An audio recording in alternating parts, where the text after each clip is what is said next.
リスモンさん、本当は本当のことを言ってればいいですよ。もし本当になんか、大学が出れなかったら、それがなんかはっきり言って、私が本当に抜粋しました。私が出ていけません。それの方がいいんですよ。はっきりしないとできないんですよ。嘘が絶対ダメです。はい。それだけで、また、みんなの力で合わせて、面倒見て、本当にどうすればいいですかっていうふうには、なんか山口さんの山口大学は、本当にこの問題が大きな問題になってるんですよ。嘘がついたら、それが一番ダメだと思います。すいません。ありがとうございます。Ketika seorang Rismon Sianipar yang menguras energi publik untuk mempercayai penelitiannya, maka kita juga butuh dia ini terverifikasi dengan baik. Nah, Bang Rismon ini menunjukkan ijazahnya, itu kertasnya aja putih bersih, seperti kertas HVS. Itu tidak ada di Jepang, Bang. これは取ってもいいですか？これもやってもいいですか? Minta maaf dulu sebelum melakukan sesuatu, Pak. Inilah yang disebut sebagai kertas Wisumata. Oke. Seperti ini, Bang. Jadi, artinya ini yang tidak bisa terpisah. Kan Rismon mengatakan dia punya terpisah gitu. Kalau dia punya paten, pasti dia di grant laporan ke projectnya senseinya ke JST itu pasti ada. Tuh. Ya. Nah, tapi ternyata tidak ada. Jadi kita pastikan bahwa dari catatan-catatan ini dia gagal. Ya. Jadi beasiswa proyeknya habis, beasiswanya tidak selesai, mau kembali ke Jepang lagi tidak ada uangnya. Nah, dengan sedikit-sedikit modifikasi untuk kompren kan supaya bisa ujian kah apakah gitu. Saya nggak tahu juga rencananya. Nah, itu dia kembali dengan tangan kosong.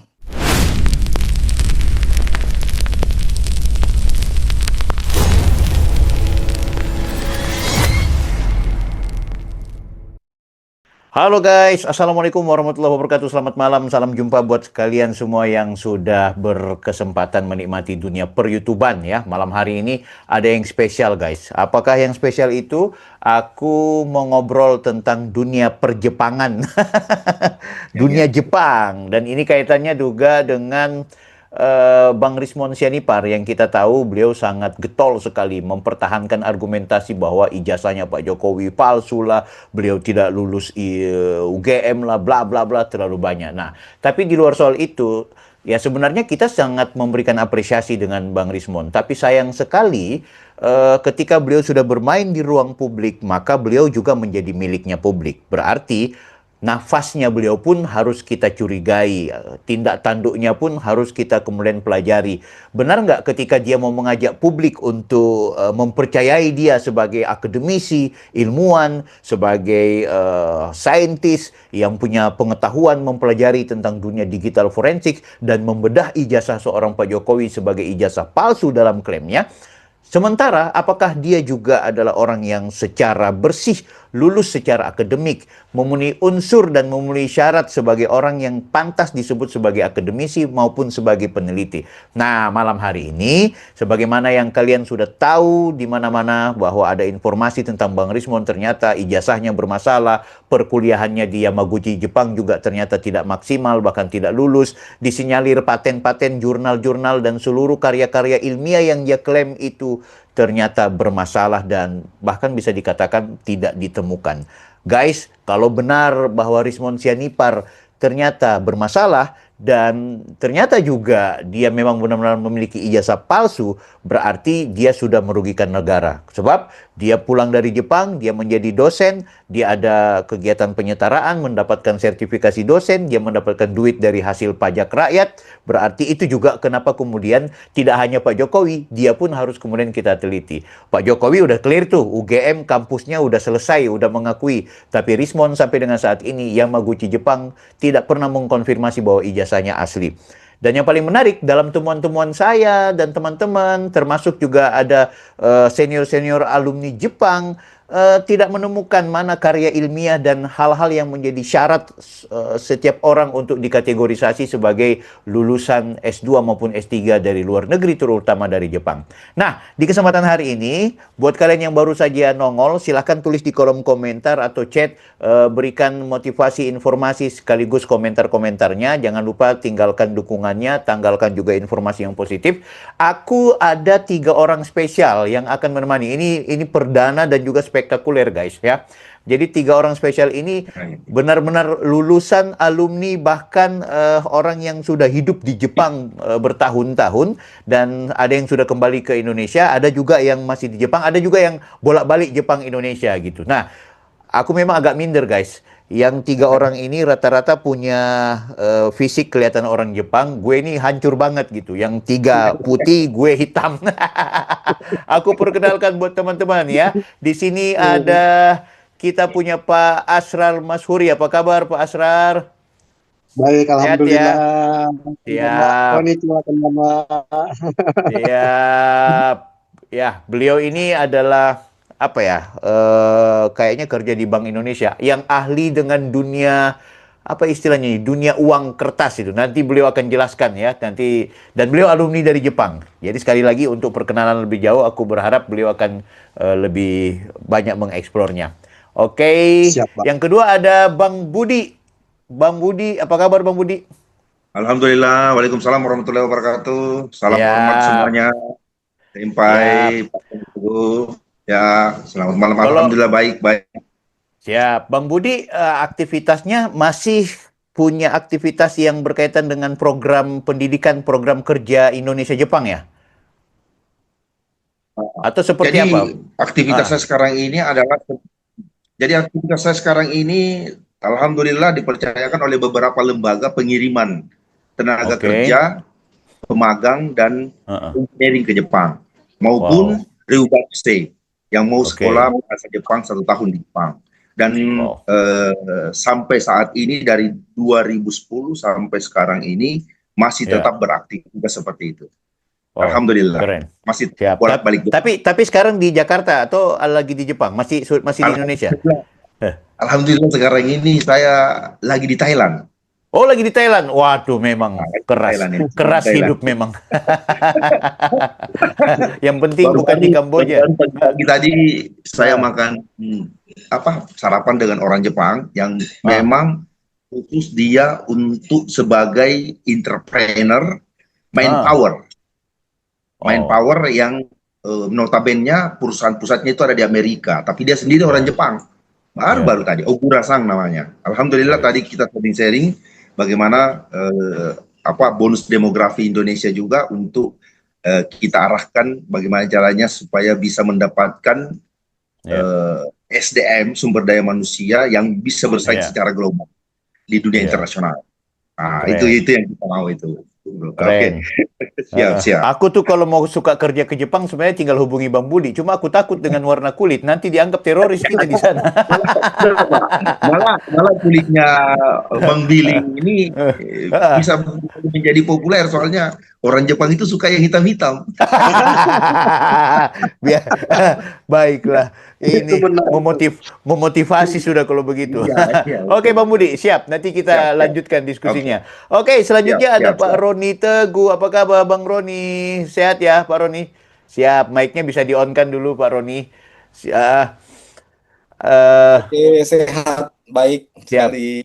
Bang Roni ini kan aku perhatikan sudah sangat ramai di dunia media YouTube dan media sosial lainnya. Selalu referensi untuk kemudian membahas soal Jepang, termasuk juga temuan-temuan tentang kita punya alumni dari Jepang ya. Tapi aku mau bilang alumni dari Yamaguchi, tunggu dulu karena nggak lulus soalnya itu. Ya, Bang Roni posisi di mana sekarang, Bang? Saya sekarang di Palangkaraya, Palangkaraya. di Kalimantan Tengah. Betul. Siap. Kita nanti mau bahas soal ya Bang Roni. Tolong bantu dong publik kita tentang kan belum lama ini Bang Rismon Sianipar itu mengaku-ngaku dengan bahwa dia dari Yamaguchi itu dengan kekuatan jurnal dan juga patennya gitu. Dia tidak pernah mau mengatakan Waktu Andi mempertanyakan, benar nggak lo ini bisa bahasa Jepang? Benar nggak lo dari Yamaguchi? Saya punya beasiswa, saya punya paten, saya punya jurnal. Dia tidak bilang bahwa ijazah saya asli.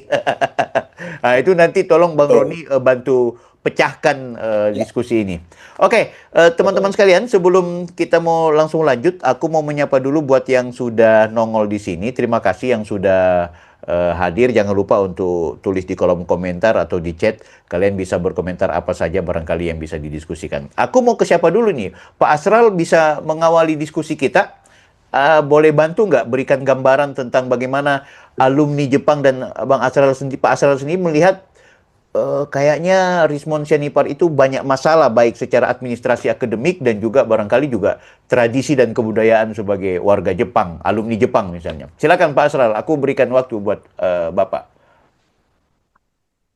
Ya, terima kasih. Bang Bill, Ya. kalau di Jepang itu, ini sekarang kan dari 1 Juni sampai 31 Agustus ya, summer. Ya, kita nih kalau summer 3 bulan nggak kuliah. Pak Roni sama Pak Benggu tahu itu, pulang kita ke Indonesia. Ya. Jadi mulai kuliah itu memang September Oke. di fall. Jadi betul kalau misalnya mau ke Yamaguchi, teman-teman Pak Joshua dan ada yang mewakili YTN ya, Dek Vicky Ya. itu kalau mau ke sana ya di atas September Bang, baru buka itu. Nah, tetapi mengenai sekolah di Jepang itu sendiri, saya ingin mengatakan begini. Saya disclaimer dulu bahwa saya ini Ya. tidak mewakili partai, meskipun Ya. saya kader PSI. Yang pertama itu. Yang kedua, saya juga tidak mewakili. Jangan sampai nanti ada masalah di kemudian hari. Saya nggak bawa-bawa Ya. PSI. Yang kedua adalah saya juga tidak mewakili Bank Indonesia karena saya sudah pensiun dari Bank Indonesia dan saya terima kasih kepada Bank Indonesia yang sudah memberikan fasilitasi sehingga saya bisa sekolah di Jepang. Wow. Nah, keahlian saya adalah ahli uang dan kalau ditanya sama orang, saya ahli uang apa buktinya? Saya sertifikasi, Pak. Saya ada sertifikat dikeluarkan oleh Bank Indonesia bahwa saya ahli uang. Ya. Nah, saya ahli kertas juga, kertas uang. Di Jepang itu, yang Jepang kenapa warnanya itu tidak putih bersih, Bang? Dia itu agak kekuning-kuningan. Coba perhatikan. Kuning, betul. Kenapa? Karena Jepang itu dia menggunakan bahan kertas uang durable. Beda dengan kita, Bang. Uang rupiah kita adalah uang rupiah yang biasa, regular, bukan durable paper. Jadi bahannya adalah cotton. Nah, kalau di Jepang, yang Jepang itu dia menggunakan campuran cotton, abaka. Abaka, Bang Bil tahu ya, kayak pohon pisang di Mindanao banyak. Itu seratnya itu sangat kuat dan dia bahkan bisa dibuat untuk tambang tali kapal. Serat abaka, dia kayak pohon pisang tapi nggak berbuah. Itu bahan kertas uang di yang Jepang itu. Abaka, cotton, dicampur lagi. Nah, ini ciri khas Jepang, yaitu namanya Mitsumata.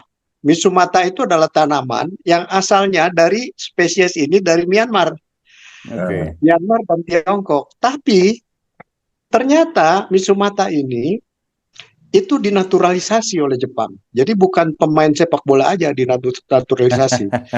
Jadi spesies ini yang asalnya dari Myanmar dan Tiongkok ini dinaturalisasi oleh Jepang dan kemudian inilah yang membuat yang Jepang itu dengan campuran tanaman spesies Mitsumata itu menjadi khas. Dia tahan lama karena seratnya itu sangat kuat, durable. Kemudian dia juga warnanya khas, Bang, kekuning-kuningan. Nah, di samping Mitsumata ini, di samping digunakan untuk membuat kertas uang sebagai bahan kertas uang, juga digunakan kalau di Jepang itu biasanya ada yang namanya kertas Jepang washi namanya, itu pakai Mitsumata, juga digunakan untuk surat-surat berharga. Kalau di sini kan ada sertifikat apa itu BPNS, sertifikat tanah gitu ya, surat-surat berharga, termasuk ijazah. Termasuk ijazah. Kenapa? Karena bahan kertas dengan menggunakan Mitsumata itu, ijazah itu tahan lama, Bang. Saya lulus 2001. Berarti 24 tahun yang lalu. Dan itu masih apa namanya, masih bagus lah. Tidak seperti kalau di kertas HPS biasa, yang itu kan dari pulp. Pulp itu kan sebetulnya serat kayu. Itu mudah sekali lapuk. Bisa dimakan rayap dan itu. Tapi kalau ijazah Jepang itu enggak. Nah, saya melihat beberapa postingan bahwa Bang Rismon ini menunjukkan ijazahnya, itu kertasnya aja putih bersih seperti kertas HVS. Itu tidak ada di Jepang, Bang. Tidak ada di Jepang karena saya ahli uang dan saya mempelajari kertas, maka kertas Mitsumata itu digunakan untuk ijazah seluruh lulusan di Universitas Jepang. Seluruh, Pak, seluruh ya? Iya, saya tahunya pada waktu saya konferensi, saya sudah konferensi negara-negara yang menghasilkan mesin cetak uang, yang menghasilkan bahan kertas uang, kemudian yang membuat fitur-fitur fitur-fitur pengaman pada uang. Saya sudah hampir ke beberapa negara di Eropa, termasuk di Asia, di Jepang juga. Saya bincang-bincang sama ahli-ahli kertas di Jepang itu. Mereka ceritakan itu kepada saya bahwa ini juga kita gunakan untuk membuat ijazah. Oh, gitu. Jadi artinya Bang, Pak Asral izin hipotesis ini, artinya Pak Asral punya penyampaian ini menjadi sebuah pembenaran keliru atau sangat tidak benar itu ijazahnya si Rismon dengan model kertas seperti itu ya? Iya Bang, saya mungkin kalau misalnya saya bisa tunjukkan, saya pakai latar belakang. Saya bisa tunjukkan nanti, Abang boleh. Biasanya kalau kertas yang dari Jepang itu dia warnanya itu tidak putih bersih, Bang. Saya sorry karena pakai background saya tidak bisa tunjukkan di kamera. Krem dia. Iya, dia krem. Dia agak krem kekuningan. Ngomongnya jadi gimana berlaku untuk seluruh kampus atau cuma Yamaguchi? Semua. Jangankan kampus. Jangankan Yamaguchi. Jangankan kampus. Sertifikat pemagangan saja yang dikeluarkan oleh JITCO itu semua krem. Betul. Betul itu Pak Budi. Dan sertifikat yang dikeluarkan oleh perusahaan itu juga krem. Betul Matsumata yang tanaman-tanaman itulah yang dibuat oleh Jepang, yang hasil uang kertas itu. Betul. Betul sekali itu. Jadi, saya ingin mengatakan begini. Kalau dari bahan kertas saja itu di Jepang itu biasanya kalau ijazah di Jepang kan Niigata, tempat saya sekolah, Kokosei Daigaku International University of Japan, dengan Yamaguchi sebetulnya kan di satu pulau tuh, di Pulau Hotu itu. Itu kan berurutan, berdekatan aja, habis Yamaguchi ya Niigata. Jadi semuanya itu satu ini Bang, standarnya sama. Mereka itu standarisasi. Betul. Kalau misalnya ijazah Yamaguchi sama Niigata itu sama aja Bang. Sampingan masalahnya, sampingan dia. Sama aja dia. Nah, biasanya kalau ijazah Jepang itu dia memang di cover, ada yang covernya biru, ada yang berwarna ya.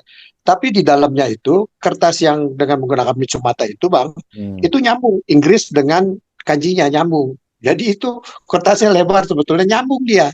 Jadi ketika saya heran ketika Rismon bilang saya lupa naruhnya tuh yang bahasa Inggris kemana ya. Itu artinya terpisah.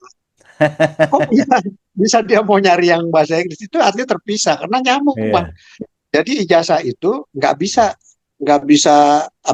lepas yang bahasa Inggris dengan Asral, minta maaf, atau benar jangan-jangan kan dia mengakunya aku ini kan di scholarship ya, artinya bukan seperti S3 atau S2 yang reguler layaknya kuliah seperti biasa. Nah, beasiswa yang dia sampaikan itu adalah beasiswa yang memang spesifikasi by riset, jadi bukan kuliah secara reguler, sehingga itu yang akhirnya membedakan mungkin ijazahnya, dan dia punya tesis dan disertasi tidak dimunculkan, skopusnya tidak dimunculkan. Itu alasan kira-kira bisa diterima? Ya, jadi begini Bang. Sepanjang kita tidak punya bukti yang kuat, kita juga tidak boleh menuduh bahwa Bang Rismon itu ijazahnya palsu. Kita harus menunjukkan bahwa kita berbeda dengan mereka. Jadi sampai hari ini jangan juga kita bilang Bang Risma itu jasanya palsu. Oke. Tetapi kalau apa yang Abang tanyakan ke saya Iya. mengenai metode kuliah itu, begini, kalau di Yamaguchi itu karena saya kan kebetulan ketua Perhimpunan Pelajar Indonesia di Jepang. Saya ketua PPI di sana. Ya. Jadi ada juga anggota saya di grup WA itu yang dari Yamaguchi. Oke. Kalau memang betul-betul dia kuliah di Jepang, di Yamaguchi itu, Bang, pakai bahasa pengantarnya bahasa Jepang. Beda dengan kami. Kami itu di Kokosai Daigaku, International University of Japan, menggunakan bahasa Inggris. Oke. Nah, kalau misalnya dia itu bantuan pemerintah Jepang, itu sama dengan saya, Bang. Saya juga bantuan IMF juga, sekolah di Jepang. Apakah dia itu bantuan sekolah dari pemerintah Jepang? Tetap sekolahnya di Jepang, Bang. Zaman dulu tidak populer. Kalau kita sekolah itu pakai online, nggak ada, Bang, tatap muka, Bang. Tatap muka. Yang pertama itu. Yang kedua, Bang, saya mau kasih tahu. Saya cuma S2 aja, master. Saya nulis tesis. Kalau mau nggak ngambil tesis, boleh. Nulis research essay. Saya memilih research essay, tapi kuliahnya SKC nambah. Itu bisa. Tapi untuk dokter, Bang, teman saya dokter di Yamaguchi, dia itu bikin disertasi, itu ada jurnal yang harus wajib minimal 4 atau 5, saya lupa ya, di Scopus. Itu yang harus di jurnal itu harus diakui, dilegalisasi dan diposting di Scopus. Itu sangat ketat sekali, Bang. Sangat ketat sekali dia.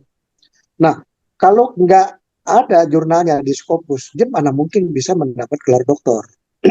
Yang pertama itu. Yang kedua, kalau mengenai paten, saya tidak mengerti karena paten itu biasanya digunakan untuk fakultas teknologi, Bang.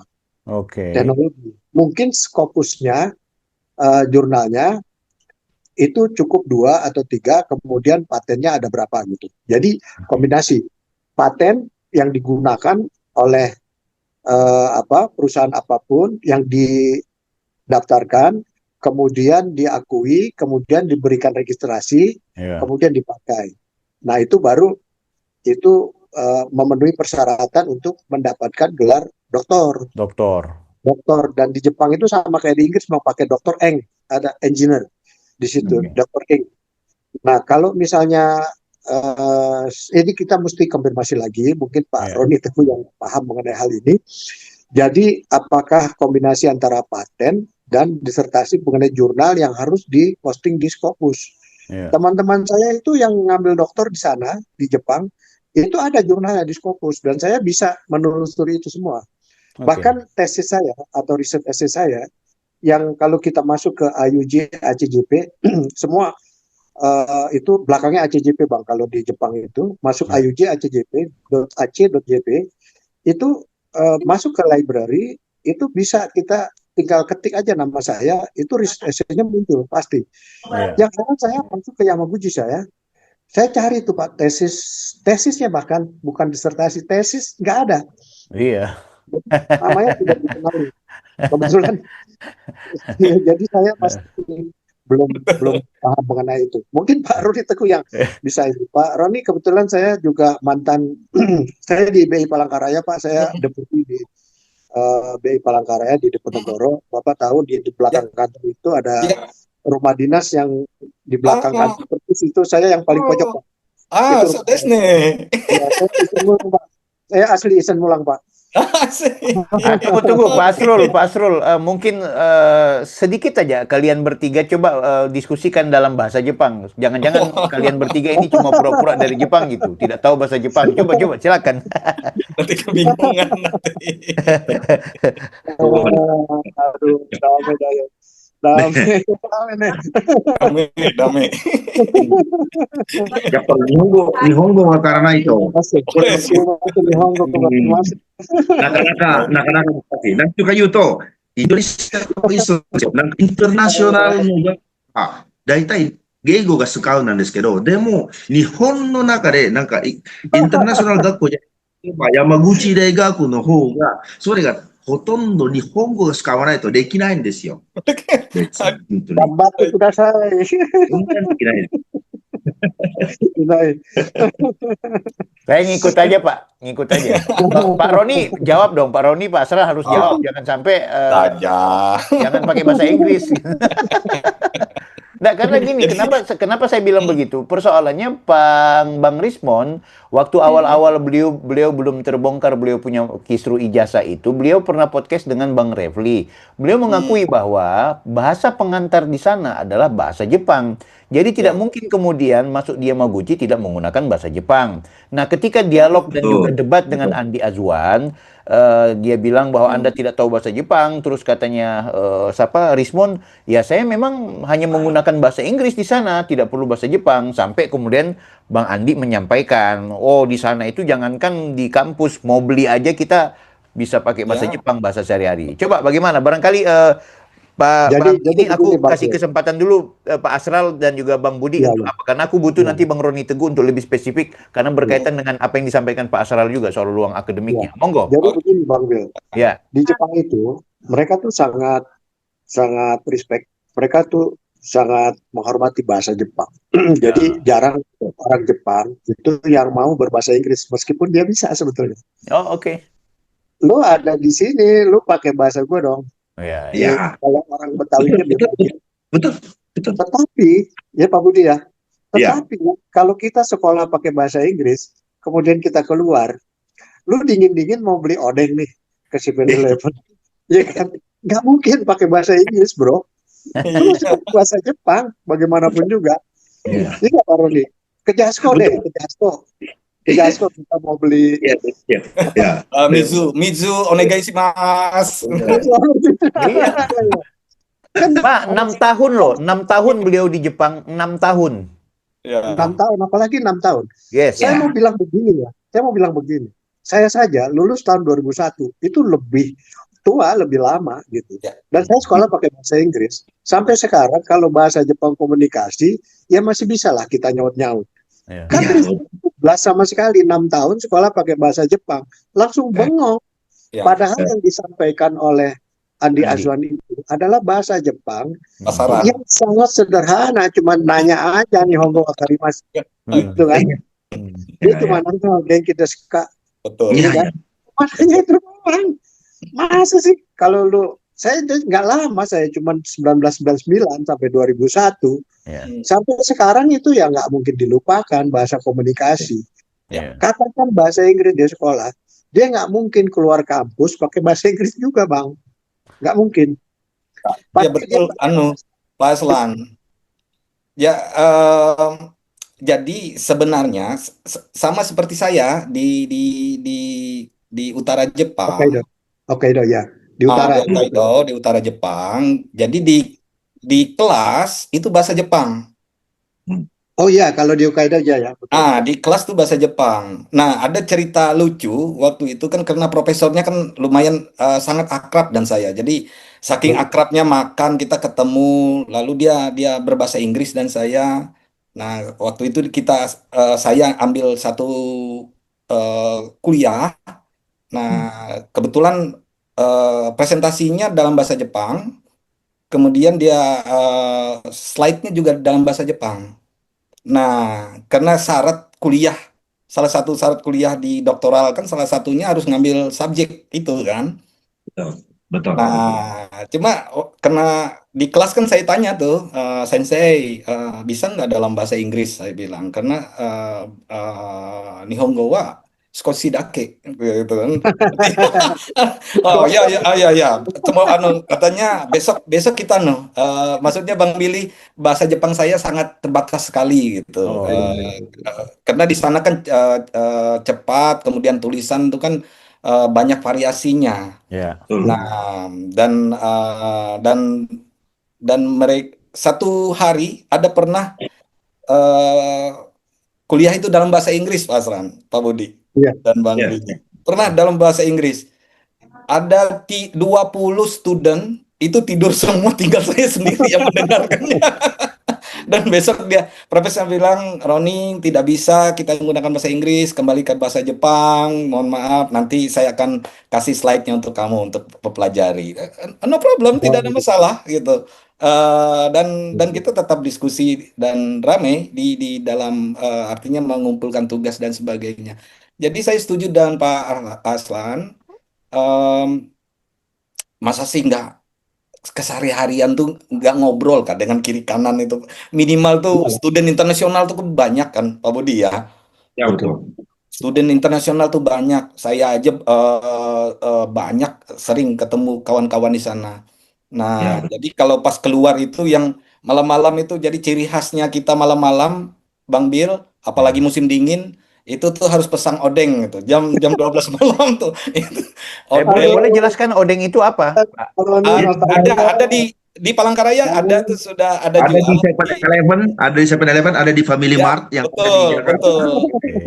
Yang makanan kita kayak apa ya? Kayak empek-empek, tapi dia ada rendaman air panas, air gurih, Hmm. atau bisa dicampur apa?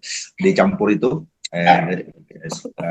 sambal atau apa? Yang Betul, sekarang betul. di Indonesia Saya itu dulu kan pakai wasabi, Pak Budi. ya, Wasabi kalau kita mainannya. dulu pakai wasabi, kalau di Jepang kan pakai wasabi, tapi kalau di Indonesia kan pakai sambal tuh. Iya, betul. Nah, jadi benar kata Pak Asral. Jadi beasiswa itu adalah bantuan. Beasiswa itu adalah instrumen untuk membantu kita belajar di sana. Ya. Nah, jadi apakah bisa kemungkinan tidak lulus sama chance-nya waktu kita menerima dengan tidak lulusnya itu sama-sama 1 banding 1 gitu loh. Nah, banyak kasusnya tuh yang nggak lulus di Jepang itu kan, tapi yang lebih banyak lagi yang lulusnya. Ya. Nah, itu. Jadi makanya tadi Pak ini menjelaskan tentang karakter karakter tentang ijazah itu. Nah, itu Ya. sudah mulai kelihatan tuh warnanya juga lain itu.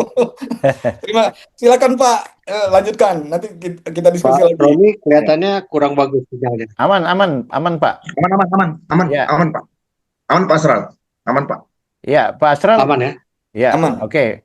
Nah, Di Pak Asral bisa Ya, perlihatkan nggak Bang, ijazah saya apa? mau tunjukkan ini, Bang. Oke, silakan, silakan. Ya, ini kayaknya Jadi kan sinyalnya beliau yang bermasalah nih. Ya, saya mau tunjukkan ini bahwa inilah yang disebut sebagai kertas Bitsumata. Oke. Seperti ini, Bang. oh, Jadi Artinya memang ini yang tidak bisa sudah terpisah. 24 Kan Rismon tahun. mengatakan dia punya terpisah gitu. iya, Enggak, Bang, nyatu, Bang. Nyatu, Bang, betul. ini nyatu. Ini satu kertas ini nggak bisa Nggak bisa nggak usah dipisahkan gitu. Kalau Bang Rismon ya, kan dia dan bilang, ini aduh, kertasnya saya masih punya bagus, bahasa Bang. Inggris nggak tahu Kertasnya di juga mana gitu ini, ya. Bang. adapun kalau bergabung Bang Billy, Ya, tambahan, adapun kalau bergabung itu bahasa Inggris dengan bahasa Jepangnya itu Jepang di itu atas bahasa Jepang, di bawahnya bahasa Inggris. oh, oke. betul, Mereka membuatnya betul. seperti Ada itu. yang begitu universitasnya, Ya. gitu. Oke. Nah, aku mau dapatkan informasi dulu dari Pak Roni Teguh. Pak Roni Teguh, Anda punya punya informasi yang bisa membantah soal kan si Bang Rismon sangat meyakinkan publik bahwa dia memiliki paten dan juga jurnal. Tidak hanya Bang Roni Teguh, tidak hanya Bang Joshua dan Pak Asral, aku juga secara pribadi itu kemudian pernah mengulik-ngulik di mana sih patennya Bang Rismon. Oh iya ada yang dia sampaikan lewat dia punya kurikulum vitae ya. Benar ada, tapi ternyata ketika kita mau masuk lebih dalam, paten yang Mitsubishi itu tertolak gitu. Apakah kalau paten tertolak itu maka tetap dia memiliki paten yang definitif lah istilahnya seperti itu. Bagaimana Pak Roni Teguh menjelaskan? Aku berharap Bang Budi dan Pak Asral nanti berikan masukan. Silakan. Ya, Siap. terima kasih Pak Bang Dil. Ya. Waktu saya melihat di media ya, di media online apa ya, yang Bang Andi itu yang Ya, berbicara betul. tentang bahwa saya lulusnya ini modalnya adalah paten dengan banyaknya jurnal. Ya. Nah, terkait itu saya kan cek bahwa patennya ini berapa banyak sih patennya yang orang ya si Rismon ini saya Ya. cek itu kan pertama kali. Nah, pertama kali saya cek adalah di Profesor Maike Hidetoshinya. Jadi Ya. kita cek dulu riset projectnya, karena itu terkait dengan grantnya. Oke. Nah, terus kita cek cuma ada 3. Nah, Oke. di 3 di situ daftar listnya yang terverifikasi bahwa itu laporan ke Kementerian Riset Jepang, Hmm. JST, Sains and Teknologinya, hanya 3, dan itu tidak ada satupun namanya di situ. Itu satu. Terus, oke, kalau dia punya paten, pasti dia di grant laporan ke proyeknya senseinya ke JST itu pasti ada. Tuh. Ya, Nah, tapi ternyata tidak ada.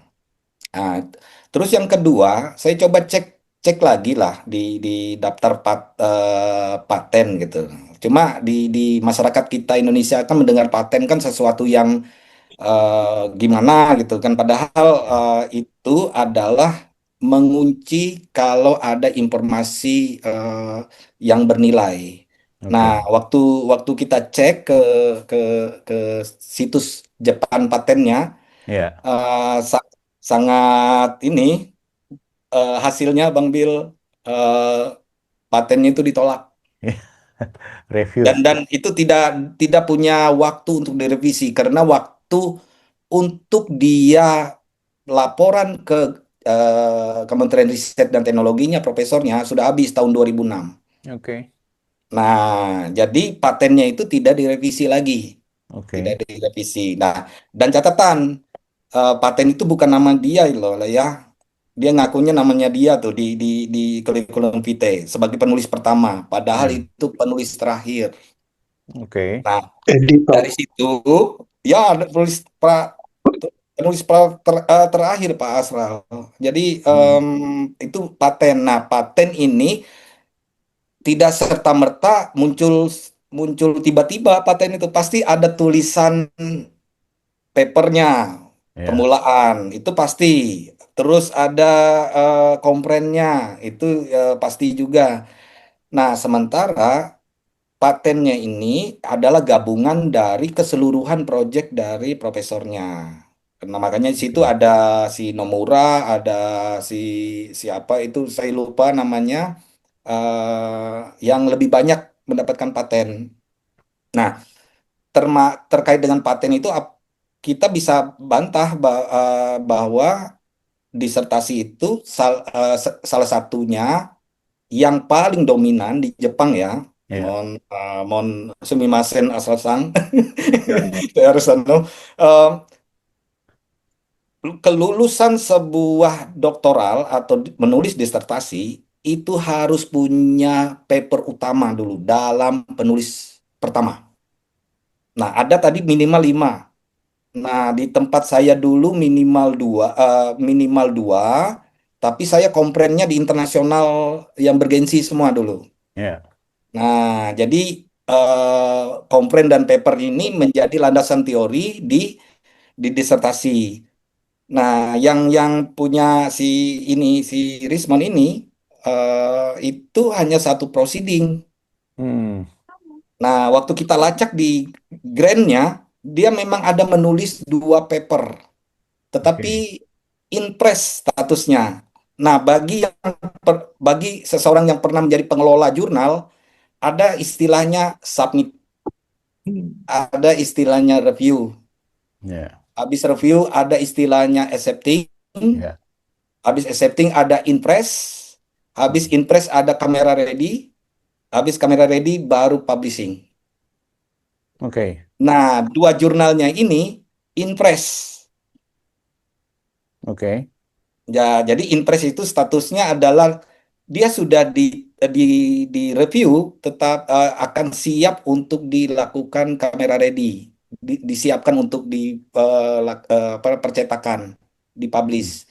Nah, karena statusnya Inpres, artinya dia tidak punya volume, Oke. 2 tidak punya nomor halaman, Hmm. 3 tidak punya namanya serinya seri berapa. Hmm. Nah, kalau 3 ini tidak ada, bagaimana dia punya DOI, Digital Object Betul. Identify? Ya. Ah, ini Betul. dia dia orang tem yang satu publikasi yang sama tahunnya 2007 itu ada semua Iya. DOAI-nya, ada Iya, semua. kita biasa kalau Nah, jurnal kan begitu. Heeh, betul betul. betul, betul. Ya. Nah, dengan adanya dua ini, patennya katanya jurnalnya banyak, yang jurnal lain masih penulis keempat atau ketiga. Itu kan Oke. jauh sekali. Bukan bukan pemilik penulis pertama. Pak Nah, Roni dari Teguh, Pak Roni, aku mau agak komplain sedikit soal pendefinisian penulis pertama, kedua, dan ketiga. Karena di Indonesia juga aku anggap tidak menyeluruh untuk dalam konteks jurnal ketika kita bicara posisi siapa yang pertama, yang kedua, ketiga itu tidak punya pengaruh. Kadang juga tidak mesti orang yang penulis pertama adalah dia yang kemudian menjadi leader lah dalam konteks jurnal. Nah, spesifikasi yang Anda maksud soal penulis pertama, kedua, ketiga, keempat, bahkan mungkin selebihnya ini, yang bagaimana gitu? Mungkin secara apakah itu dalam konteks kaidah nomenklatur di wilayah-wilayah tertentu atau memang itu juga berlaku di Indonesia secara keseluruhan? Oke, itu berlaku di seluruh dunia. Oke, Kalau kalau di depannya itu namanya Billy misalnya, ya, berarti Billy adalah penulis pertamanya. oke, Selanjutnya ada Budi, Roni, misalnya Joshua, Aslal, misalnya seperti itu. Nah, itu urutannya. oke, Nah, penulis pertama itu berkontribusi hampir 70 sampai 80% dia menulis ya, menulis, analisis sampai melakukan komputasi. oke, Nah, di Indonesia maupun di Jepang maupun di negara-negara lain di dunia ini semua referensi adalah korespondennya itu adalah penulis pertama karena dia ya, adalah yang melakukan artinya mempublikasikannya atas nama penulis pertama. oke, Nah, sekarang kan saya ajarkan juga mahasiswa-mahasiswa saya seperti itu. Jadi kalau kamu punya skripsi, kamu penulis pertama untuk di paper. Baru kami pembimbing itu penulis ketiga atau keempat. Itu sebagai sebagai membantu dalam tulisannya. ya, Dan itu wajar. Yang berbahaya itu kalau nah ini plagiat. Jadi seolah-olah kita data ya, punya orang kita ambil gitu. ya, Nah, seolah banyak yang kejadian seperti itu di negara-negara yang ketiga ya, di negara berkembang gitu. Kalau di Jepang itu sangat sangat teliti, nggak mungkin sembarangan seperti itu. Nah, di kulit-kulit PT-nya abal-abal lah, menurut saya ngaku-ngaku aja lah. Paten segala jurnal ilmiahnya dia penulis pertama, sementara jurnalnya penulis ketiga, keempat gitu, ketiga dan keempat lah gitu. Jadi dua dua dua itu, Bang Bill, ya, eh, bagi bagi yang pernah jadi lulusan Jepang ya, atau lulusan manapun luar negeri, ya, bagaimana dia bisa menulis disertasinya? ya, Proyeknya selesai 2006. ya. Berarti habis proyeknya dia tidak bisa menyelesaikan disertasinya. Jadi intinya kalau Abang Roni mau mengatakan bahwa sebenarnya kalau kita mensinyalir ya, Hmm, Bang Rismon ini beliau tidak menyelesaikan proyek sebagaimana timing yang seharusnya gitu ya. betul, Terlihat kalau jadi istilahnya beasiswa sudah terpakai beasiswanya tapi nggak cukup, nggak nyampe dia punya betul. dia punya momen. Siap, siap. Jadi Ya. proyeknya senseinya itu Heeh. biasanya itu 2006, 5 dan 4, 2004. Ada Iya. 3 tahun. Hmm, Nah, dia katakan dia masuknya dari 2003. oke. Jadi 2003 ke 2000 lulus 2008. 2008. Sementara proyeknya, nah jadi gini skemanya. Beasiswa Jepang itu Ya. ditumpangkan langsung ke proyek-proyek pembimbingnya. Hmm. Makanya pertanggungjawaban senseinya itu seperti orang tua kita di sana. Ya, ya, Kalau kita ya. salah, kita dipukul. Kalau kita Ya. kemana-mana yang nggak bisa selesaikan dimarahi. Ya. Hmm, Sangat Jadi ketat. kalau mendengar ya seperti orang tua kita lah. Kalau kita Ya. salah ya diperbaiki beliau. Ya. Kalau senang ya kita dibelikan komputer baru gitu kan Ya. itu Betul. sesuatu yang lumrah di dalam dunia pendidikan di Jepang gitu. Oke. Nah, Oke. jadi kita pastikan bahwa dari catatan-catatan ini dia dia gagal Ya. Jadi beasiswa proyeknya habis, beasiswanya tidak selesai, mau kembali ke Jepang lagi tidak ada uangnya. Dengan sedikit-sedikit modifikasi untuk kompren kan supaya bisa ujian ujian kah apakah gitu. Saya nggak tahu juga rencananya. Nah, itu dia kembali dengan tangan kosong. Itu banyak ya. Oke, Bang Jo, lanjut. Oke. di ruangan ini kan Bang Jo, sorry, di ruangan ini kan sekarang ada Bang Joshua dan Bang Iya. Joshua itu kan nanti mungkin kalau kampus buka bulan depan ada Nah, dapat izin ke Yamaguchi, apa yang disampaikan oleh Pak Roni kan bisa diklarifikasi. ya. Sepanjang itu kita tidak tabayun, jangan dulu kita Nah, menuduh atau memfitnah atau apapun namanya oke. mengatakan bahwa Bang Rismon bukan lulusan Jepang. Jadi Oke. kita harus betul-betul ini. Bang Joshua mungkin nanti yang langsung timnya pergi ke sana bisa Heeh. langsung melakukan tabayun klarifikasi. Itu kan Itu yang agendanya harus yang kita berangkat nanti Pak Roni Teguh kan? Pak Roni Teguh sama dari oh, YouTuber Pak Roni itu Nusantara. juga ya. Ya, Ya, Pak. Bagus. ya saya rencana Bagus berangkat tuh. juga. Mhm. Ada Ya, Vicky Himpong kan yang dari Ya, YTN ini yang itu. mungkin perlu diklarifikasi Pak Asral, sekaligus juga nanti Bang Budi bantu informasikan. Kenapa teman-teman belum bisa berangkat? Apakah gara-gara masalah teknis atau Yamaguchi-nya nggak terima atau bagaimana? Coba nanti setelah ini aku minta Bang Jo bantu kita memberikan informasi perkembangan terbaru terkait para ahlinya, para ahli gitu. Yang jelas, Ya, saya kan kontak ya, ke teman-teman yang di utara Jepang bahwa ya. libur Oke. Agustus, Iya, libur. sama libur 3 bulan. Ya, tiga terus Summer libur 3 bulan. Oke. ya, terus Tiga yang bulan kan. kedua karena Agustus biasanya ada obong mereka. Obongnya Sumi. Betul. Heeh. Obongnya Obong Sumi itu Master P. obong asal. Heeh. Tuh. Hmm. Jadi dulu Oke. pernah di Nagasaki, saya dulu pernah di Saga 1 bulan Ya. ini Oh, training Sagakeng. Oh ya. Japanese language di sana. Nah, terus tapi apakah kondisinya kalau saya dulu libur tuh tetap masuk di lab karena harus saya kejar kejar terus Oh gitu. pelan-pelan gitu. Ya, Dan ya. lagian juga kalau pulang Ada ke Indonesia beberapa. mahal gitu kan. Ya, ada beberapa memang kampus tidak mensyaratkan masuk, tapi ada beberapa juga kampus mensyaratkan masuk. Jadi minta maaf sebelumnya, saya Ya, cuma menambahkan aja. ya, ya. Kalau salah, saya mungkin bisa di confirm. Jadi ada dua program Bang Ya. Billy dengan Pak Joshua, Bang Roni dengan Bang Astral. Dua program ini ada namanya kalau Rigakse itu kita sebelum memasuki yang namanya perkuliahan di Jepang itu Ah, kita harus Rigakse dulu. Tapi kalau Rigakse kita itu dalam 1 tahun namanya pembelajaran bahasa Jepang selama setahun.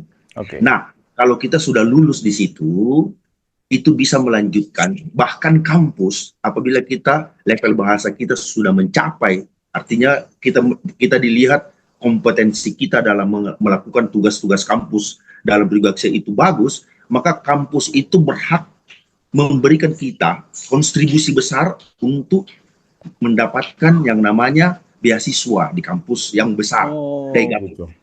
Namanya Semmong. Sudah Semmong. Artinya jurusannya sudah kita ditetapkan begitu. Nah, jadi ada dua polanya. Dua pola tadi itu Ryugakse. Ryugakse ini biaya sendiri. Kalau misalnya seperti beasiswa yang diberikan oleh negara atau pemerintah atau kampus memberikan, itu harus ada dosen pembimbing dari Indonesia itu mengajukan ke Jepang, ke kampus Jepang, untuk anak ini dibina di sana. Jadi dosen pembimbing profesor. Itu pun syaratnya profesor. Jadi dosen pembimbing ini sama dengan yang dilakukan mantan Gubernur Sulawesi Selatan, Profesor Dr. Nurdin Abdullah, itu S2, S3-nya di Jepang. Karena memang dulu dia memang kompetensinya di bidang pertanian. Gitu. Jadi dia dibimbing sama dosen profesor yang ada di Indonesia, begitupun profesor yang ada di Jepang. Oke. Nah, itu beasiswa bisa. Nah, adapun kalau biaya sendiri yang saya sampaikan tadi, Bang Billy, Bang Roni, Bang Asral, bahwa Bang Joshua, bahwa kita mengambil Ryugakse dulu. Nah, kita membayar pribadi itu. Nah, tapi di Jepang itu kan menariknya, walaupun kita biaya pribadi, ada namanya arbaito. Nah, kita diwajibkan, mahasiswa di sana itu diwajibkan arbaito minimal 3 sampai 4 jam per hari setelah mata pelajaran kita selesai.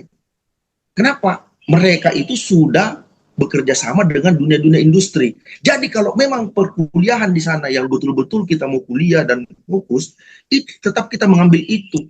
Bayangkan aja kalau 4 jam kita beradaptasi dengan orang Jepang, lantas bahasa Jepangnya kagak ada, wah itu jangankan memasuki apa yang dikatakan Bang Arsal dengan Bang Roni atau Bang Joshua, itu kan terlalu spesifik mengarah ke betul-betul teknis pelaksanaan kampus. Saya berbicara di ranah yang paling bawah dulu. Di ranah yang paling bawah yang saya bahas ini, bahwa kita saja ini artinya kuliah bahasa Jepang saja, kita sudah arbaito 3 jam. 3 jam itu berbahasa Jepang. Nah, kalau tidak bisa berbahasa Jepang, waduh. Bahasa sehari-hari beli odeng aja kagak bisa, waduh. Pusing, Pak. Ngeri. Bang Budi, Nah, oke, aku dapat inputan bagus ini. Nah, sekarang begini, di luar soal ruang akademiknya, Bang Budi boleh bantu nggak? Aku jujur dari tadi memantau nih, Bang Asral, Pak Roni Teguh, kemudian Bang Budi kalau ngomong misalnya, mau bicara saja selalu kayak izin dulu dengan pihak lain, misalnya mau menjelaskan ya Bang Roni, Bang Asral, Bang Joshua, Bang Bill. Nah jadi ada semacam kayak bahasa, saya menganggapnya seperti tata krama yang menarik. Nah sementara jujur aku melihat Bang Rismon dalam diskusi-diskusinya terlihat betul-betul tidak, nuansa Jepangnya nggak ada gitu. Itu bagaimana sebenarnya? Apakah ini orang yang nggak bisa juga kita bilang kalau orang lulusan Jepang maka tata keramanya seperti orang Jepang. Tapi maksudku seperti apa sih tradisi Jepang itu untuk kemudian menempel ke batin manusia di Indonesia atau di luar negeri? Gimana itu, Bang Budi? Ya. Jadi mereka itu mendahulukan adab, Bang Billy. Ada bahasa sumimasen. Nah, sebelum melakukan sesuatu, bertanya apapun itu sumimasen. Kore wa tottemo ii desu ka? Kore mo yatte mo ii desu ka? Minta maaf dulu sebelum melakukan sesuatu, Pak. Izin dulu kita. Apalagi kalau senpai misalnya seperti Bang Astra atau Bang Rodi Teguh ini senpai saya misalnya. Waduh, itu kesenioran. Tolong jelaskan senpai ini apa? Senpai ini apa? Itu kesenioran, senior. Oke. Kesenioran itu paling dihargai di Jepang. Itu kesenioran paling dihargai. Kalau senpai itu ibarat guru kita dalam baik itu dalam pendidikan, pekerjaan, semua lini. Karena kalau senpai kita yang buruk juga perlakuan kita. itu berpengaruh sekali itu senpai. Jadi senpai ini betul-betul memang dia yang memberikan kita pengajaran. Artinya pembimbing kita kalau misalnya di dunia pekerjaan. Karena apapun yang kita tanyakan, orang Jepang itu kalau kita tidak mengerti, dia ajarin. Misalnya, kamu mau karimashita kah? Hai, wakarimasen. Oshite kudasai. Diajarin, Pak. Diajarin, wakarimashita. Bertanya lagi orang Jepangnya, kamu sudah mengerti?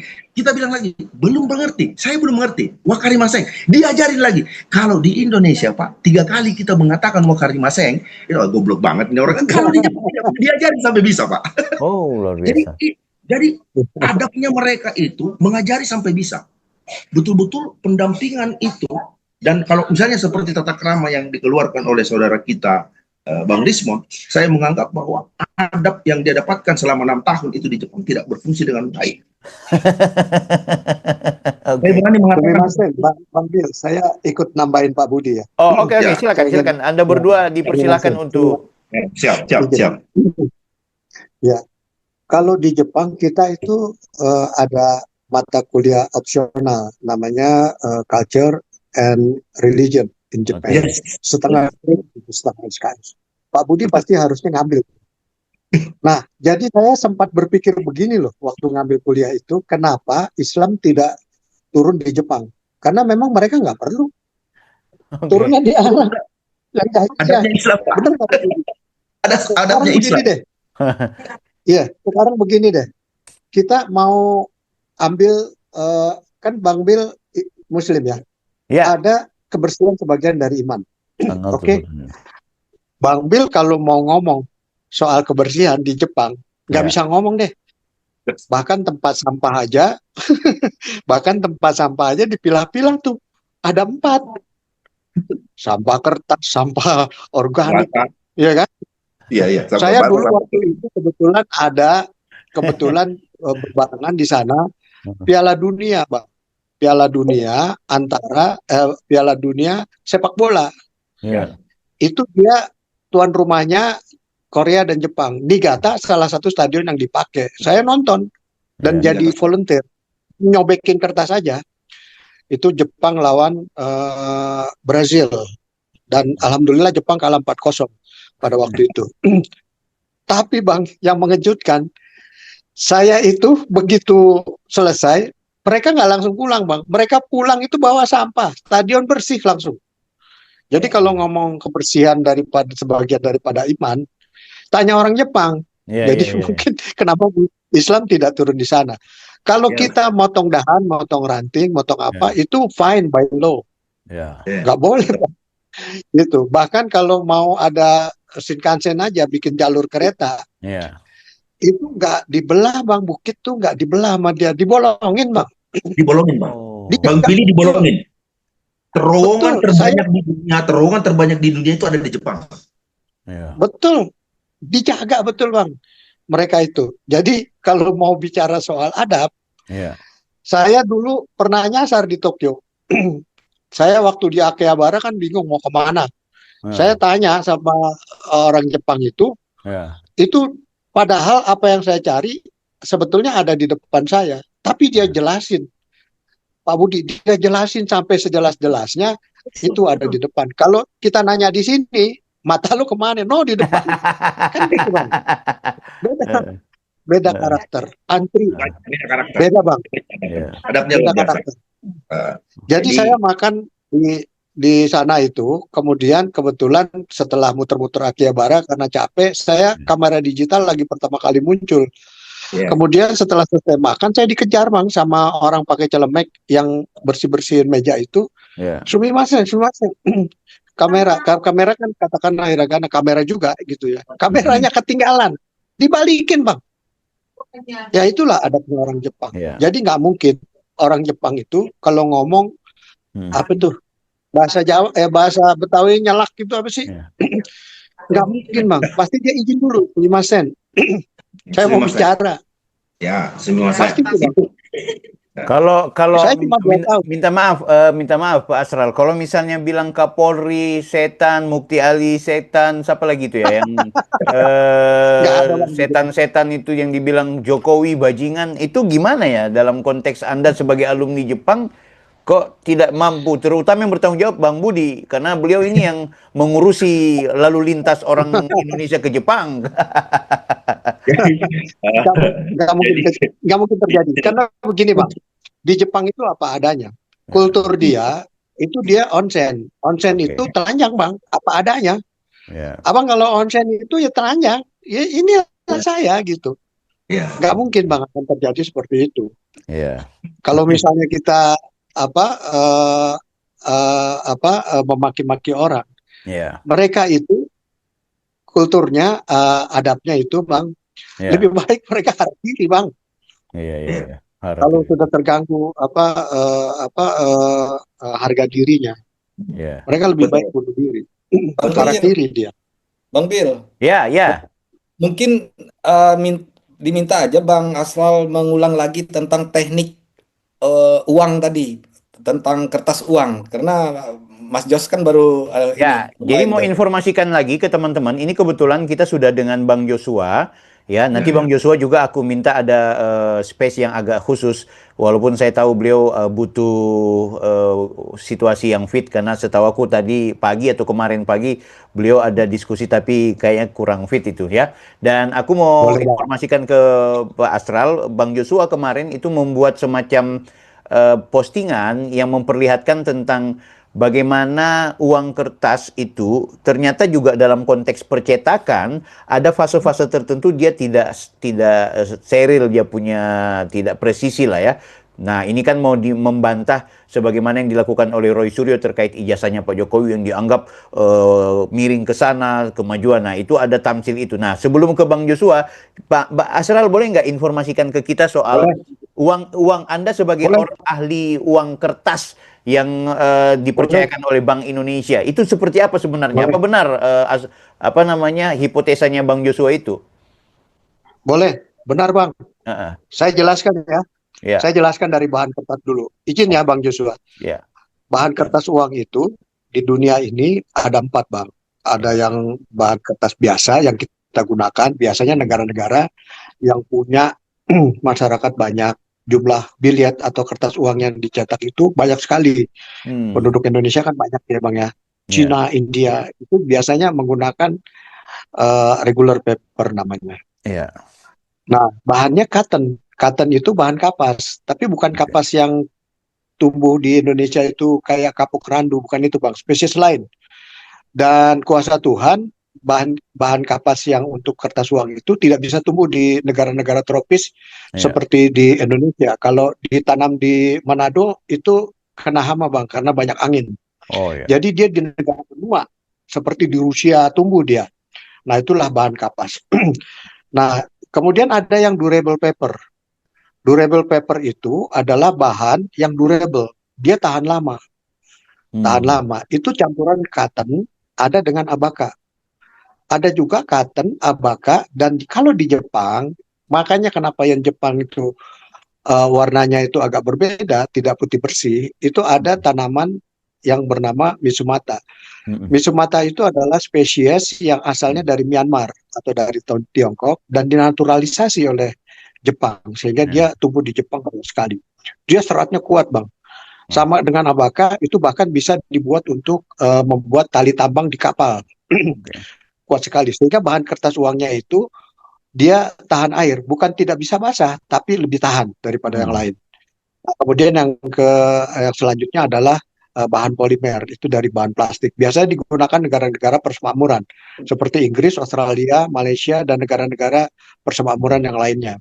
Ya. Nah, khusus bahan kertas uang dengan Mitsumata itu, yang khas dia warnanya itu agak kekuning-kuningan atau krem, yang digunakan untuk membuat bahan kertas uang yen Jepang, itu juga digunakan oleh Jepang untuk mencetak kertas itu untuk washi namanya, untuk surat-surat berharga dan dokumen-dokumen penting termasuk ijazah. Sehingga ijazah saya itu dia nggak putih warnanya, Ya. nggak putih, dia agak kekuning-kuningan dan durable. Seratnya itu durable. Sampai sekarang masih seperti itu. 2001 saya dapat sampai 2024. Sekarang kita masuk ke teknik pencetakan. Saya sehari-hari di Peruri, Bang. Di Peruri. Cetak kertas uang itu, kalau meskipun di bahannya adalah bahan kertas uang yang reguler, itu mahal, Bang. Sudah mahal. Bahan kertas uangnya itu udah mahal karena di sana sudah ditanam watermark.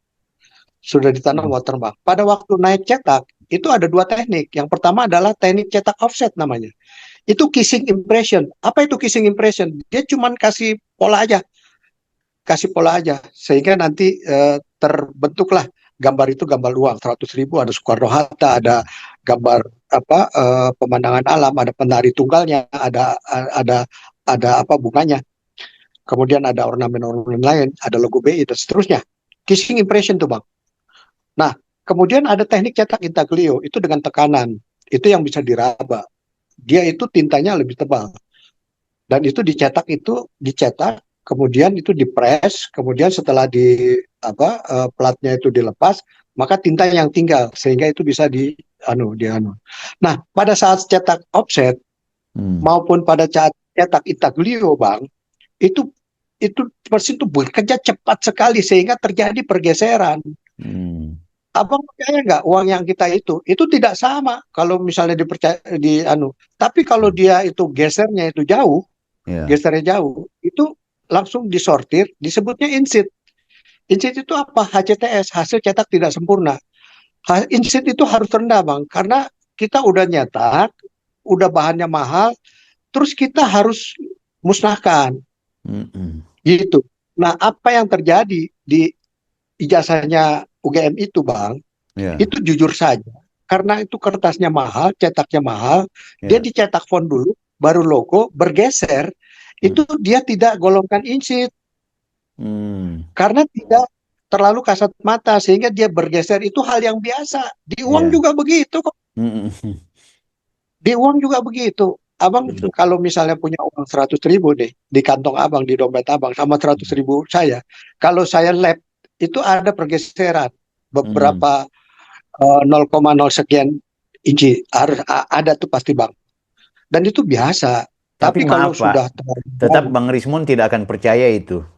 ya, Oh, saya itu. ahli bang, saya ahli uang dan saya sertifikasi, dan BI menandatangani saya tuh ahli, saya Ya, ya, berepot bang, ya, ahli ya. uang, Nah, ini dan kan saya akhirnya. mengerti percetakan, Heeh. percetakan itu mengerti saya, bahkan tinta itu saya juga mengerti. Ya.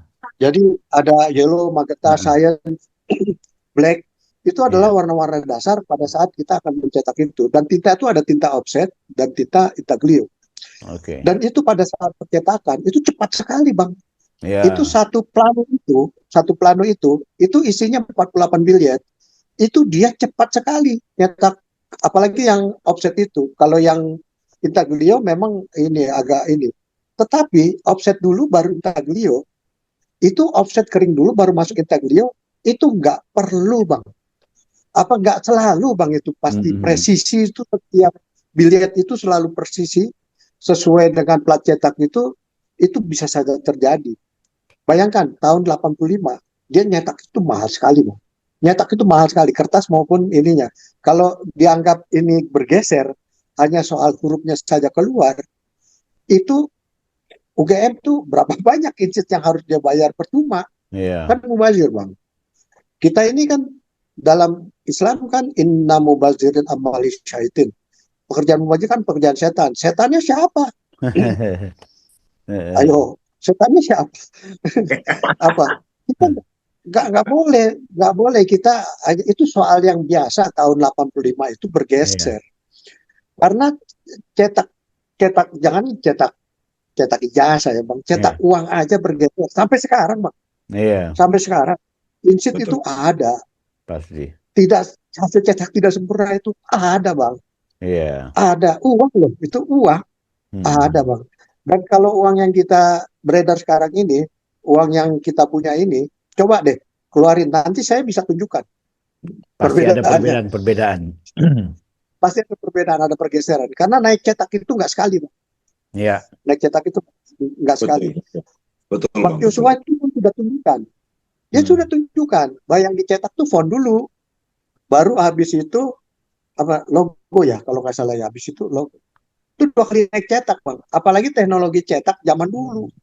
Ya, yang masih ditarik-tariknya sampai sekarang pun masih ada pak. Hmm. Iya masih ada kan. Ya. Percetakan zaman dulu kan begitu, nggak presisi. Tapi itu tidak membuktikan apapun yang mengatakan bahwa ijazah itu palsu. Hanya karena itu, Ya betul. hanya karena itu, Tidak spesifik, ya kan? tidak spesifik. Nah sekarang ini mungkin Bang Doni, maaf Bang Arsal, karena di Jepang itu biasanya kalau kita sudah lulus bau ryugakse atau mahasiswa itu biasa kita diberikan kesempatan untuk berbicara di depan forum dalam bahasa Jepang, Betul, mengucapkan betul. perpisahan, mengucapkan apa sebenarnya kesan dan kesan biasanya begitu di depan semua dosen kita, ya kan? Nah, itu saja itu yang paling membuktikan Bumbasonya itu luar biasa sekali, dan itulah yang sangat sakral lagi tuh. Lebih gila lagi tuh Pak bahasa Jepangnya. Jadi kalau 6 tahun di Jepang lantas dia tidak bisa berbahasa Jepang, betul patennya memang tidak ada. Itu saja. Ini kalau berbicara paten yang lebih spesifik lagi yang dibahas tadi Bang Roni, itu sangat waduh spesifik sekali. Udah kejauhan itu Bang Roni. Nah, kalau kaiwanya saja tidak bisa, waduh setengah mati Pak.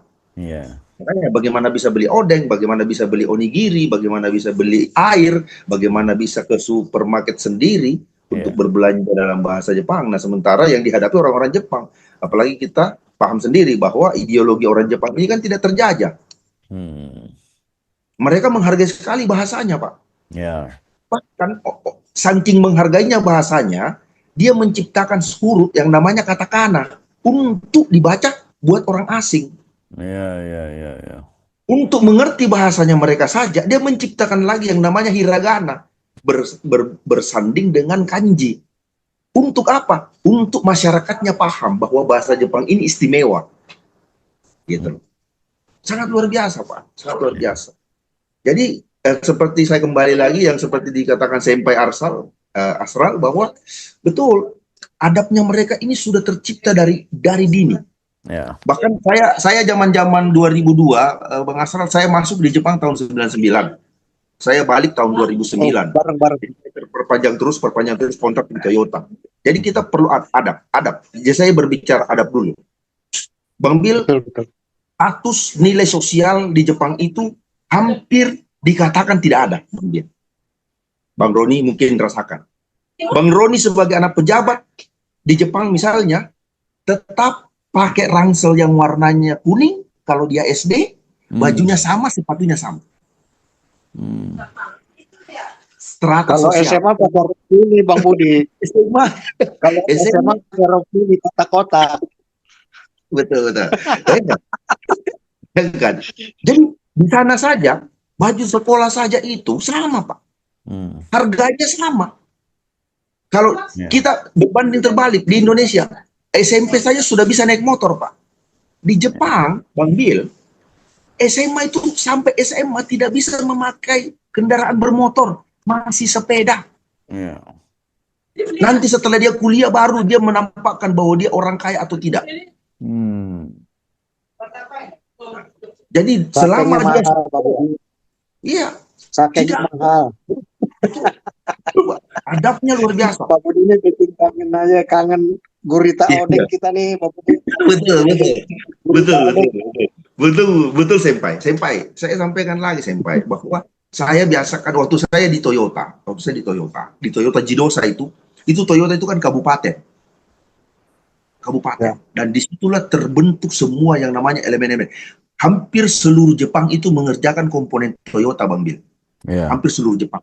Bayangkan, hampir seluruh Jepang datang ke Toyota untuk mengantar semua elemen-elemen mesin, mau itu plastik, mau itu apa segala macam mesin semua, kaca spion apa segala macam di situ disatukan di Toyota. Nah, bayangkan kalau misalnya di lampu merah, Pak, di lampu merah, bosnya Toyota, big bosnya Toyota ini yang punya Toyota, dia sendiri yang mengendarai Volvo-nya, lantas kita sama-sama di lampu merah. Saya ini karyawan paling bawah, Pak, di Toyota, Pak. Guru, Pak. Ketemu di lampu merah, kita sama-sama mau masuk pabrik Toyota nih. Mata ketemu mata, dia yang tunduk duluan, Pak. Yang punya Toyota kayaknya kira-kira bagaimana, Bang Bil? Dia hampir di beberapa negara-negara maju yang ada di dunia ini punya pabrik. Dia hormat duluan, Pak. Dan sebelum dia berbicara pun di depan, karena setiap hari Senin kita bekerja, itu ada core namanya. Sebelum kita masuk. Jadi jam 7.30 itu sampai jam 7.45. Dia tunduk duluan. Ohayo gozaimasu. Tunduk ini, Bang Billy. Ohayo gozaimasu. Di ribuan karyawan. Bayangkan. Dia tunduk, Pak. Kalau dipikir secara duit, Pak, berapa duitnya yang punya Toyota, Pak? Berapa duitnya? Tapi karena apa? Adabnya. Jadi itulah pentingnya adab. Nah, ada salah satu lagi. Minta maaf, tapi itu kan berlaku untuk orang Jepang. Kalau orang Indonesia yang ke Jepang kan kenapa harus mengikuti tradisi itu? Atau bagaimana Abang mau bantah? Mengikuti tradisi yang terbaik, yang seperti yang dikatakan tadi Senpai Asra, bahwa adab ini semua agama sudah lengkap. Gitu. Apalagi adab Islam. Ya. Di Jepang itu sudah selesai, Pak. Menghormati kebersihan, cara mengatur waktu, cara bekerja sama teamwork, bekerja sama support. Satu aja yang tidak dimiliki Jepang, Pak. Dia bilang Ustaz Saitun, Senpai. Ustaz Saitun pernah kan ngajar, bayangkan salah satu orang Indonesia yang mengajar bahasa Arab di Jepang.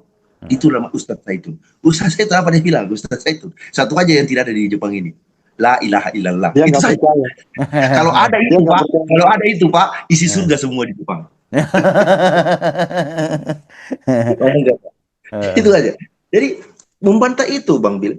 Karena apa? Itulah kita. 6 tahun dia beradaptasi. Saya saja hampir 10 tahun beradaptasi. Luar biasa Pak. Sifat-sifat Jepang saya minum ini Pak. Perhatikan minum ini. Sampai sekarang ini kalau sudah habis, saya cekrek. Kenapa? Supaya tidak terbang kalau ditiup angin. Oh, oke. Dan sampai sekarang pun saya mengendarai mobil, pada saat saya dikasih jalan duluan oleh orang di belakang saya, itu saya pencet lampu hati-hati Pak. 3 kali berkedip, tik, tik, tik. Artinya apa? Arigato. Terima kasih ya. Dalam kehidupan hari-hari saja nyetir mobil aja itu ada adabnya Pak. Kita diberi jalan, saya sampai sekarang Bang Bil, demi Allah, saya sampai sekarang melakukan itu. Dan mau orang paham di belakang saya tidak peduli. Dan itulah adab saya mengendarai mobil. Bayangkan Pak.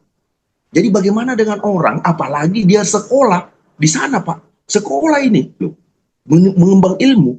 Artinya apa? Harus ilmu yang dia emban dari negara maju kayak Jepang, negara beradab kayak Jepang, negara teknologi kayak Jepang, dibawa pulang ke Indonesia itu pasti lebih matching lagi dong. Ada nggak di Jepang itu bukan tradisi, keadaan di mana seseorang yang mengkritik pemerintah atau penguasanya yang dianggap memiliki perbuatan yang katakanlah memalsukan ijazah dan lain-lain sebagainya, terus dia keluar-keluar di media sosial bahkan membuat buku, itu ada nggak terjadi peristiwa itu? Kan gitu. Kalau untuk mengkritik orang Jepang ini tidak berkelompok Pak. Orang Jepang ini mengkritik pemerintahnya itu sendiri-sendiri. Kalau dia tidak sependapat, dia pergi menghadap dan dia duel, duel berhadapan. Apa yang kamu tidak suka sama saya? Jelaskan.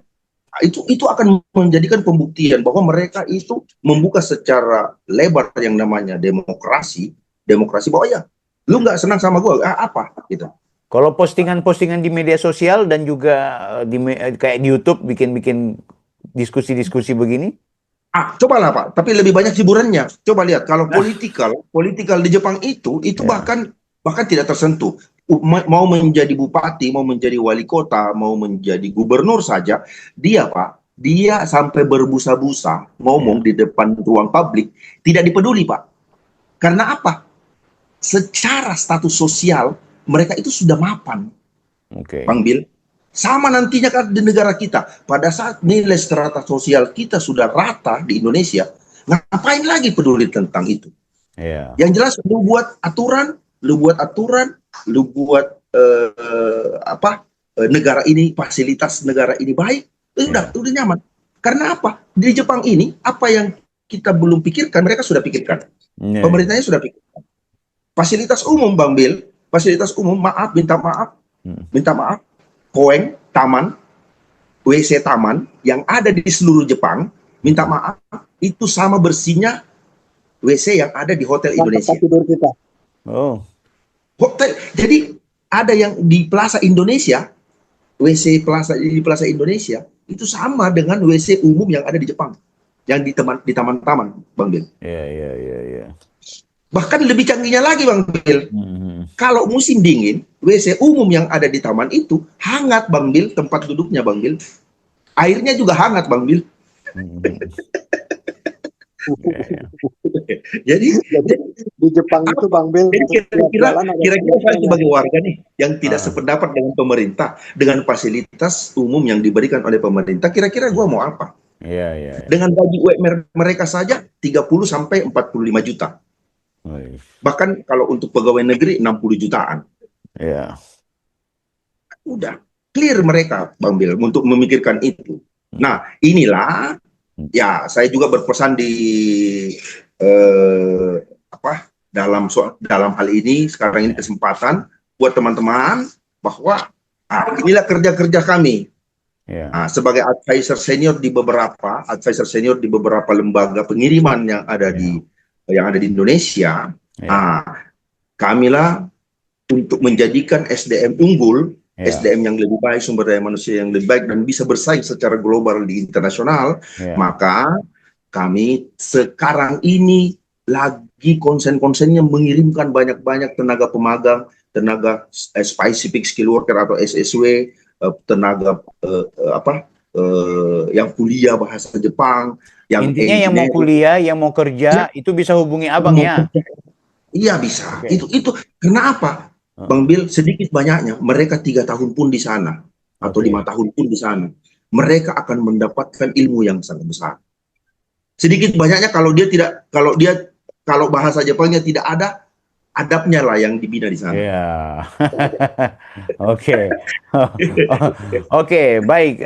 Luar biasa, Bang Budi. Tadi ini informasi yang menurutku bagus. Terakhir juga aku mau share ke teman-teman yang ada di sini yang lagi nonton. Jangan lupa kalau ada di antara kalian, anak-anak kalian, kemenakan atau siapapun yang kepingin belajar ke Jepang, mau kepingin Ya, kuliah atau kerja di Jepang, terutama di usia-usia produktif, silakan nanti bisa menghubungi Bang Budi. Nanti biar via saya juga boleh. Nanti di nomor WA saya Bang Bill. teman-teman share, aku akan bagikan. Nah, oke, sekarang di luar soal itu, aku kepingin sampaikan ke teman-teman bahwa fokus kita juga adalah berharap bahwa di kemudian hari harus ada ketegasan tentang Rismon Sianipar ini. Ada yang bertanya, ngapain sih mempertanyakan sosok Rismon Sianipar? Bukankah dia juga bukan pejabat? Ada yang mengatakan seharusnya Jokowi yang dipikirkan, bukan Rismon. Katakanlah palsu si Rismon punya ijazah, tapi dia bukan pejabat. Nah, aku mau clearkan dulu, kenapa kita harus peduli soal ini? Karena ada dua hal. Pertama, Rismon Sianipar sudah menggunakan ruang publik ya, guys. Dia sudah menggunakan ruang publik untuk meyakinkan publik bahwa dia orang yang paling tahu bahwa Jokowi memiliki dokumen palsu. Ya, berarti kita juga harus kemudian melihat benar nggak si Rismon ini yang mengklaim orang lain punya dokumen palsu. Pertanyaannya seperti apa dia? Walaupun mungkin kita tidak buru-buru langsung klaim palsu miliknya Rismon, tapi dengan bukti-bukti dan fakta-fakta yang sudah kita dapatkan, ini pasti sudah sangat jelas dan terang benderang. Tinggal bagaimana keberangkatan Bang Roni Teguh, timnya Bang Joshua, dan juga teman-teman YouTuber Nusantara, itu bisa berkesempatan untuk mendapatkan informasi yang lebih maksimal. Nah, sebelum kita akhiri, aku mau tanya kepada Bang Roni Teguh, nanti juga Bang Joshua dan juga Bang Asral serta mungkin Bang Budi bisa berikan closing statement terakhir. Tapi aku mau butuh tambahan informasi dari Bang Roni Teguh dulu, termasuk nanti dari Bang Joshua. Kalau akhirnya benar ditemukan ketika teman-teman nanti ke Jepang bahwa terkonfirmasi ijazah Rismon Sianipar adalah ijazah yang bermasalah, bahkan bisa dibilang palsu. Siapa yang mau melaporkan ke Bareskrim atau ke polisi? Atau apa yang harus terjadi? Atau setelah yang terkonfirmasi pasti selesai? yang yang pasti itu dari kalau kalau yang biasa yang pernah kuliah lah atau pernah mengambil master atau doktoral itu persyaratan utama di seluruh dunia termasuk di Jepang adalah menyelesaikan disertasi. Oke. Baru dia di wisuda dia mendapatkan transkrip nilai dan ijazah. Nah, Hmm. dari penjelasan tadi kita bisa lihat dari ponnya aja. Ponnya Hmm. bukan time news Rismon ya, karena Nah. time di ijazahnya. Jadi ijazahnya itu juga dua hal yang berbeda. Jadi penampakan dari ijazah Yamaguchi dengan penampakan yang dia tampilkan di media sosial itu dua hal yang sangat jauh berbeda. Hmm. Kalau orang yang paham tulisan kanji di atasnya aja besar hurufnya aja sudah beda tuh kelihatan sekali Ya. perbedaan. Nah, Hmm. terus yang kedua kita bisa pastikan paten dengan jurnalnya itu, terutama paten ya itu sudah tertolak, artinya tidak dipakai lagi dan itu bukan jadi syarat list publikasi di Hmm. bagian dari disertasi Bang Bill. Jadi Oke. kalau tidak ada disertasi nggak ada ijazah dan kita sudah bisa pastikan itu Ya. ini. Apalagi ada sudah Bang Jos juga sudah ini apa menampilkan di media sosial jawaban dari Yamaguchi. dari Yamaguchi, kemudian saya dari di library-nya ya, dari Yonaka sistemnya langsung bahwa Hmm. itu tidak ditemukan, berarti dua-duanya sudah terkonfirmasi. Terkonfirmasi. Tinggal kita nanti langsung ada verifikasi lah dari sana untuk ijazahnya. Nah, Kira-kira kalau terakhir, selain dari pihak kita di Indonesia misalnya melaporkan ke pemalsuan dokumen dan pembohongan yang dilakukan oleh Rismon, Yamaguchi kira-kira nggak akan tersinggung itu dalam artian Yamaguchi nggak bisa nggak oke, menuntut gini, Rismon gitu? sebenarnya orang ini kan nggak berpikir panjang, ya. Iya, iya. Tidak berpikir panjang bahwa kita ini Mm-mm. punya hubungan baik dengan orang-orang Jepang. Ya, Betul. Satu dari pekerjaan, dua dari riset, kemudian kita tiga dari pendidikan dan kebudayaan juga. Dan orang ini tidak tidak berpikir bahwa ini akan berdampak gitu. Bukan berdampak ke sana, tapi berdampak ke kita gitu loh. Ininya hubungannya ini. ya, Nah, makanya saya bilang di media sosial saya bahwa saya punya teman tuh banyak dan mereka sering berhubungan dan masih hangat sering kontak. Kalau kita bisa memerlukan tadi yang beli tas untuk anak-anak itu adanya Ya. di Jepang, yang tas-tas SD itu mm, harganya Oke. ya cukup mahal lah, cukup mahal kalau Oke. kita beli itu. Tapi itu tahan tahan banting, tahan tahan badai dan tahan macam-macam Betul. lah gitu. Betul. Nah, Betul. kembali bahwa siapa yang ini, saya pikir ya banyak lah orangnya itu yang akan ya. mengadukan ini. Tapi kalau dari pendapat saya sebagai alumni, ijazah, transkrip, disertasi, paper, paten dan sebagainya udah ini orangnya gagal. Gagal. Gugur dalam tugas lah yang sudah gitu lah Ya, istilahnya itu kan gugur ya, dalam tugas. Lebih baik kalau kita dulu lebih baik pulang nama daripada gugur dalam tugas kan itu inilah macam-macam lah dulu istilah kami dulu di ya. waktu kami sekolah tuh untuk menghibur diri karena sangat ketat sekali, sangat keras sekali kita belajar tuh untuk Mm. memperoleh cita-citanya kita tuh. Mungkin itu Bang Bill. Kira-kira penguatannya Ya, apa? saya singkat aja sih, biasanya nggak terlalu panjang. Ya, Rismonsan, kios ketene. oke. Itu. Ya, Ya, singkat padat itu. Iya. Ya, kalau dari saya singkat juga sama dengan itu, gabate kudasai. Oke. Saya cuma mau titip pesan saja kepada Pak Roni dan Pak Joshua, kalau misalnya nanti jadi ke Jepang, ya, tolong mampir dulu ke KBRI. Begini, kita itu kalau sekolah di Jepang, Pak Budi tahu tuh, kita diminta Certificate of Eligibility. Hmm. Ya. Jadi pemerintah Jepang itu tidak akan mengizinkan kita tinggal di sana lama kalau ya, kita nggak eligible tinggal di situ. Saya izin Dan betul. salinan Certificate of Eligibility itu ada di KBRI. Coba tanya sama KBRI, minta Certificate of Eligibility-nya Bang Rismon. Dia beneran Ya. tinggal di situ apa enggak? Ya. Kemudian karena begini, saya waktu mengajukan kesetaraan ijazah itu kan kalau ijazah Jepang, itu kan ada penerjemah tersumpah kan? Nah, ya, Ya, setelah betul. diterjemahkan tersumpah, betul ya Pak Budi ya? Betul. Setelah Betul. diterjemahkan tersumpah, itu diminta untuk submit paspor. ya. Paspor Ya. saya hilang karena udah lama. Itu Mm-mm. harus minta surat pernyataan dari KBRI. Ya. Dan di KBRI itu saya kaget, Certificate of Eligibility saya masih ada. Dan Mm. Ya, jelas. KBRI memberikan pernyataan bahwa saya pernah tinggal di situ. Nah, coba cek, Bang Joshua, coba cek di KBRI, ada nggak Certificate of Ya, Eligibility? ya, ya. Jadi saya tambahkan lagi, Senpai. Artinya begini, atas pendidikan kita kan ada. Kebetulan kemarin waktu saya ke Jepang, saya menghadap sama beliau. Nah, kemungkinan mudah-mudahan kalau tidak diganti ya. Nah, saya kebetulan menghadap sama beliau. Nah, itu gampang sekali. Berhadapan dengan Kadubes, bertemu dengan atas pendidikan, lihat dia punya jejak digital atau jejak yang sudah yang ada di KBRI itu sudah keluar. Siapapun itu, mau pelajar, mau pekerja, apalagi yang mengambil S2, S3 ini, wah itu sudah catatannya sangat luar biasa di KBRI itu. Itu sudah gampang sekali didapatkan.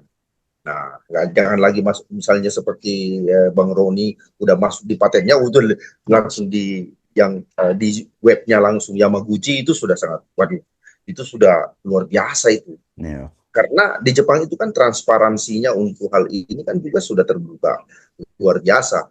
Cuman memang kalau untuk pihak yang dirugikan ini, kalau misalnya Yamaguchi bisa untuk melaporkan, ya saya yakin mereka yang kalau dirugikan dan merasa rugi, pasti mereka akan melaporkan. Dan betul yang dikatakan sama Bang Roni bahwa ini merugikan kita karena adik-adik kita, saudara-saudara kita yang mau melakukan perkuliahan atau beasiswa yang ada di Jepang itu sedikit pasti menghambat karena wah, ini Indonesia bisa memalsukan gitu kan. Iya, betul. Indonesia bisa memalsukan gitu. Nah, sementara di sana itu tidak ada yang berpikiran begitu. Kalau memang kamu belajar ya belajar, udah belajar aja gitu. Jadi pesan bahasa Jepangnya apa ini? Statement saya bahwa Rismon-san, hontou wa hontou no koto o yutterebba ii desu yo. Moshi hontou ni daigaki ga dere nakatta ra, sore ga hakkiri itte, watashi ga hontou ni batsu shimashita.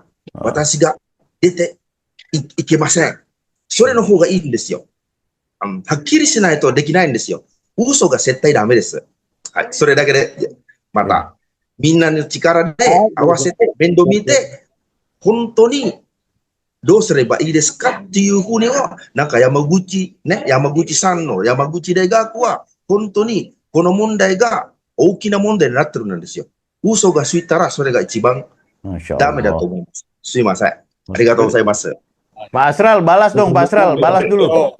Pak Asral, balas dulu. Balas dulu. Nanti aku minta Bang Roni yang terjemahkan mereka berdua punya maksud. Sudah terwakili tadi sama Pak Budi. Itu kata Bang Budi tadi, itu ada kata Hontoni itu, benarkah kamu lulusan dari sana?